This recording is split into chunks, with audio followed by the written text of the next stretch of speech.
ဂျာရီသားသမီးများအားလုံးမင်္ဂလာပါခင်ဗျာ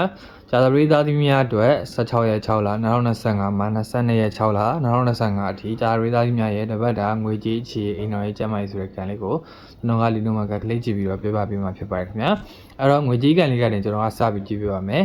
ကျွန်တော်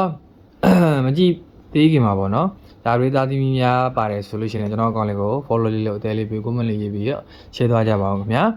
ဆက်လက်ပြီးတော့ကျွန်တော်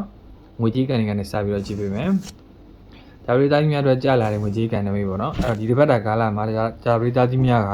ငွေကြေးအနှဲငယ်ခက်ခဲမယ်။အနှဲငယ်ခက်ခဲပြီးတော့မှကိုယ့်ရဲ့ရပေါက်ရလန်းတွေပြန်ပြီးပွင့်လန်းလာမယ်ဆိုတဲ့နမိတ်ကလေးကိုမြင်ရတယ်ပေါ့နော်။အဲ့တော့ကိုဘာပဲလုပ်လို့ငွေကြေးနဲ့ပတ်သက်လာလို့ရှိရင်အစားပိုင်းမှာအနှဲငယ်ခက်ခဲနေမယ်ဆိုတာမျိုးလေးကိုတွေ့ရတဲ့အတွက်ကြောင့်မို့လို့စိတ်မညစ်ပါနဲ့စိတ်တမကြပါနဲ့အဆုံးမှာဆင်ပြေသွားမယ်ဆိုတဲ့နမိတ်ကလေးကိုမြင်နေရလို့ပြောတာပါအဲ့တော့ငွေကြေးနဲ့ပတ်သက်ပြီးပုံမအဆင်ပြေကောင်းမွန်သိဖို့အတွက်လုပ်ရမယ့်နမိတ်ကလေးကိုရေရလေးပြောပြပါမယ်အဲ့တော့နွားတို့အစိမ်းဒဗလင်းကိုလှူပေးပါဖယားတို့ဘုန်းကြီးတို့တော့ပြောတာမဟုတ်ပါဘူးအဲ့လိုအစင်လမ်းမှာတွေ့တဲ့သူတယောက်ပေါ့နော်အဲ့လိုသတုတီတာပေးတယ်လို့မျိုးပေးလိုက်ပါအဲ့ဒါဆိုလို့ရှိရင်တော့ငွေကြေးကန်လေးပြီးရင်အစင်ပြေလာစေဖို့အတွက်လည်းဆုတောင်းပေးပါအချင်းနဲ့ပတ်သက်ပြီးတော့ကောင်းတယ်အချင်းနဲ့ပတ်သက်ပြီးစိတ်ပျော်ရွှင်စရာစိတ်ချမ်းမြေ့စရာဒါမျိုးလေးတွေကြုံလာနိုင်တဲ့တပတ်တာကာလဖြစ်တယ်ပြီးတော့ကိုယ့်ရဲ့ဒီပတ်ဝန်းကျင်တိုင်းဝန်းကြောင့်ပေါ့နော်ကိုမှအဲ့လိုချစ်သူရတာတွေပဲကြုံလာနိုင်တဲ့ကြောင့်မို့လို့ခြေကန်ကောင်းတဲ့တပတ်တာကာလဖြစ်တယ်အဲ့တော့ခြေပုံမကန်ကောင်းစီဖို့အတွက်အိမ်ရှိမှာရေချိုးပြီးတော့ရေထဲချီလို့ရပါတယ်ပြီးတော့အိမ်တော်ကြီးကန်ကအတော်လေးကိုညံ့နေတဲ့မှာပါတယ်အမှုကင်းလေးတွေဖြစ်လာနိုင်တဲ့အထိညံ့တဲ့ထဲမှာပါနေတဲ့ကြောင့်မလို့တပတ်တာကာလမှာအိမ်တော်ကြီးကကျူးဆိုင်ရမယ်ထဲမှာပါနေပေါ့နော်အဲ့တော့ကိုချစ်သူနဲ့ဝေးနေရမယ်ကိုယ့်ရဲ့အိမ်တော်ဘက်နဲ့ဝေးနေရမယ်ကိုယ့်ရဲ့အိမ်တော်ဘက်ကိုမြင်သာမြင်မကျင်ရတဲ့ဘဝမျိုးရောက်နေတဲ့တပတ်တာကာလလည်းဖြစ်တယ်လို့စကားများတာအမှုကင်းလေးတွေကြုံရတာဒါမျိုးလေးကြုံလာတဲ့အတွက်ကြောင့်မလို့တပတ်တာကာလမှာစင်ကြယ်ရမယ်တတိထားရမယ်တပတ်တာကာလဖြစ်တယ်ပေါ့နော်အဲ့တော့ကိုယ့်ရဲ့အိမ်တော်ရေးလေးအဆင်ပြေသေးဖို့အတွက်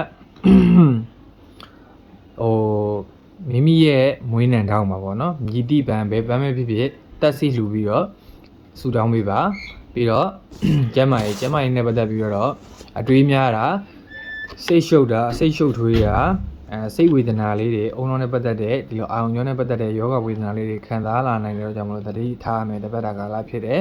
ပြီးရင်တွေးဝေတာတွေအတွေးများတာတွေကြောင့်ကိုယ့်ရဲ့အေးပြတ်တာဒါမျိုးလေးတွေကြုံလာနိုင်တော့ကြောင့်မို့လို့တတိထားမယ်တပတ်တာကာလဖြစ်တယ်ပေါ့နော်အဲ့တော့ချက်လောက်နဲ့ပတ်သက်တဲ့ယောဂဝေဒနာလေးတွေခံစားနိုင်တော့ကြောင့်မို့လို့ကျမကြီးကဒါရီသားကြီးညံ့နေတဲ့မှာပါတယ်ပေါ့နော်အဲ့တော့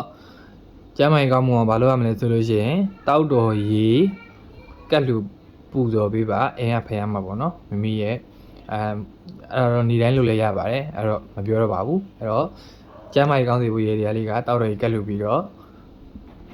ဆူတောင်းလေးရရပါတော့အဲ့တော့ဂျာရီသားကြီးများအားလုံးကျမ်းမှာချမ်းသာပါကြပါစေခင်ဗျာကျွန်တော်အကောင့်လေးကိုလည်း follow လေးလုပ်အသေးလေးပြီး comment လေးရေးပြီး share သွားဖို့လည်းမမေ့ပါနဲ့အောင်ပြီးတော့ကျွန်တော်ည6နာရီကနေပြီးတော့ည10နာရီထိ online ဟောကန်လေးပြန်ဖွင့်ထားပါတယ်ကျွန်တော်ချက်ပေါက်လေးမှာလာပြီးဆက်သွယ်မြင်မြန်လို့ရပါတယ်တဝူချင်းစီသိချင်တယ်ဆိုလို့ရှိရင်အားလုံးပဲကျမ်းမှာချမ်းသာကြပါစေခင်ဗျာ